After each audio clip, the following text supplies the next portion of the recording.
So the clouds have finally drifted and we are left with the S21 Ultra. This is a device that I've had for about a week now, and I want to talk to you in this video about all the good, the bad, but ultimately give you an honest review of my time spent with this device, because I know a lot of you are currently thinking about buying this. I'm EMKWAN, peace and blessings to you all out there, and here on my channel I help you with technology and lifestyle that you're probably thinking about buying or need help with. So if that sounds like you know what to do. Design. That's a great place to start with this video, because honestly I feel Samsung nailed it almost perfectly. On the back, you'll notice that rather unique look, and they call this the contour cut camera design. Look, let's be honest, a lot of smartphones nowadays, and I've said this in the past, are looking a lot like each other.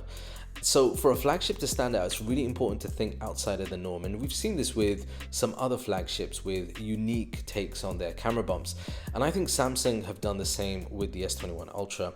I love also how it merges into the sides of the body, so it looks like one piece, but it's also separate at the same time.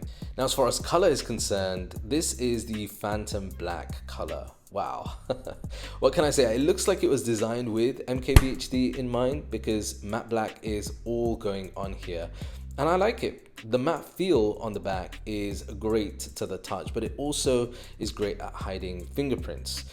It is a little less grippy, so that's worth considering getting a case if you are concerned about that. But honestly, for me, I'd take the risk. I like this. Now in the hand, despite its large 6.8-inch display, the Ultra feels more comfortable than the 12 Pro Max, and that's because the 12 Pro Max has that boxier design. It's also narrower just slightly than the Mate 40 Pro. The front display is a stunning QHD plus dynamic AMOLED 2x with adaptive refresh rate. We'll talk more about that in a moment, but as expected from Samsung, that display is amazing. Now I've had a good time viewing media, playing games on that display. Graphics and scrolling is smooth, like silky smooth. And if that matters on a flagship, which really it should, you'll be more than impressed. The only issue I have is that slight curved display. Having used the iPhone 12 Pro Max, I personally dig the flat screens, but the display on the Ultra isn't as curved as that on the Mate 40 Pro. So it sits in the middle as an option here. Now we have a faster ultrasonic fingerprint scanner under the display too, which is an improvement over last year, though I still prefer the face unlock method just for speed. One last point, and it's important to mention about the display, is the support now for the S Pen. Though as you can see here, it'll also work with the pen that I'm currently using with my Note 20 Ultra. All the familiar functionality is here thanks to the Wacom digitizer that's built into the display. Now, I'm not a fan of the fact that you need a case that the pen is then attached to, but for some of you out there, this is certainly going to be a bonus. So this is the part where I talk about performance. This year's S21 Ultra comes with the brand new Exynos 2100 chipset. In the Middle East, the GCC is the only option that we have. In other markets, this will be available with the Snapdragon variation. So on my model, I have 12 gigabytes of RAM with 256 gigabytes of storage. You can bump that up to 16 gigabytes of RAM with 512 gigabytes of storage, but be aware there is no option to upgrade the storage via SD card like we've seen in previous years. So think about that when you go with whatever variation you do. Now, Exynos. In the past, the chipset has been criticized for primarily two main areas of concern. Number one has been around heat issues.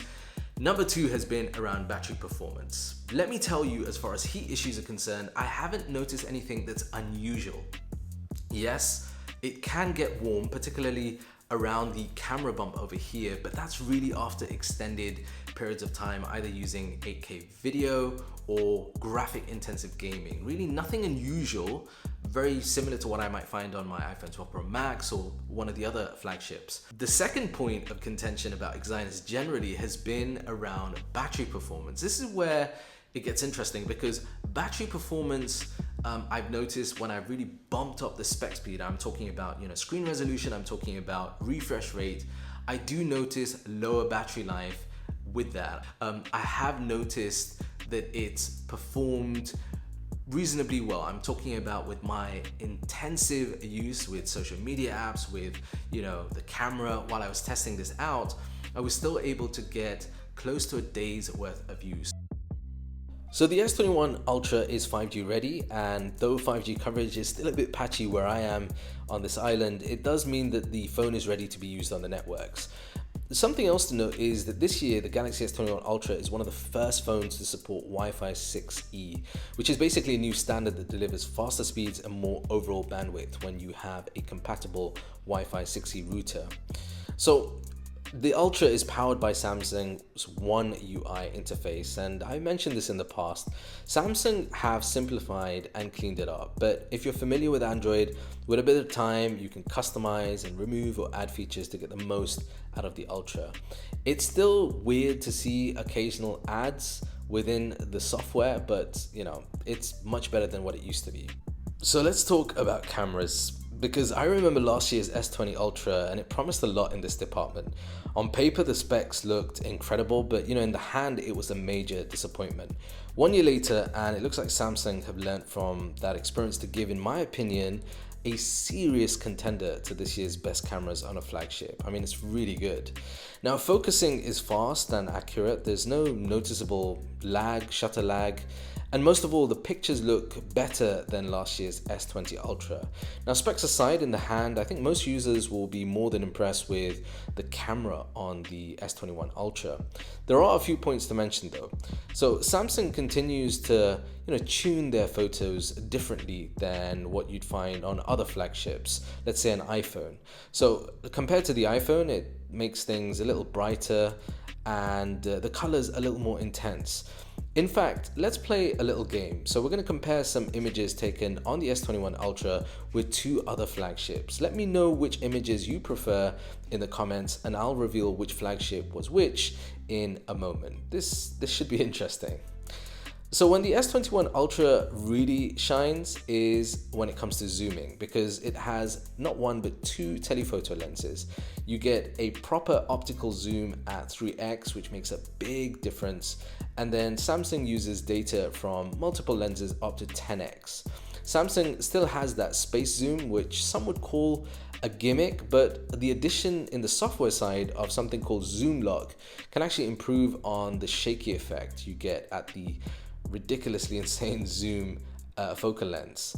Images are still not, unfortunately, really usable though. I mean, it's cool as a feature in some respects, but you need plenty of light.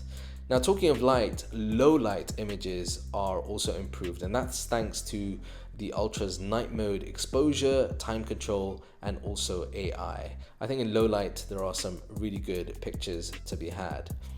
Now, back to that blind test. Here are the results. Did they surprise you? Let me know below in the comments what you think. So this is a test of the video on the S21 Ultra. So this year, one of the big highlights is that we've got 4K 60 frames per second across all the different focal lengths. Really smooth video throughout. Ever since I've got the S21 Ultra and I've been testing it out, that's one of the things that I've noticed. It looks very, very good in terms of video recording quality. Here's a short look at video with the front-facing camera. Again, it'll be interesting to see in post what the front-facing camera is like with video, but in terms of stability. So sticking to video, the S21 Ultra does a very good job with dynamic range and adjusting the exposure on the fly as you move the camera through different focal lengths. And I also noticed a big improvement on the stabilization too. There is also the inclusion of a few new modes, something called the director's view, which is something that we've seen on other Android smartphones, but it is nice to see it included here too. And I personally like this. It gives more perspective to the video content. Now, that front-facing camera sports a 40 megapixel selfie shooter, which is more than good enough. It's great to see Samsung giving the option here also to choose between a more natural or that slightly artificial beautified look. That choice is now there, which is good to see. I think Samsung did well this year. The S21 Ultra is certainly a phone if you're thinking about considering. I think it's worth considering, because what's funny for me is this year's S21 Ultra in many ways should have been what last year's S20 Ultra was, but Samsung have learned. They've refined, they've tweaked. They've taken the criticism from not only the chipset issues, but also the overall S20 issues around the camera design, and they've done well with the S21 Ultra. If you want to see what the differences are between the S21, the S21 Plus, and the S21 Ultra, I've got you covered. So I'll see you over here next. Peace and blessings.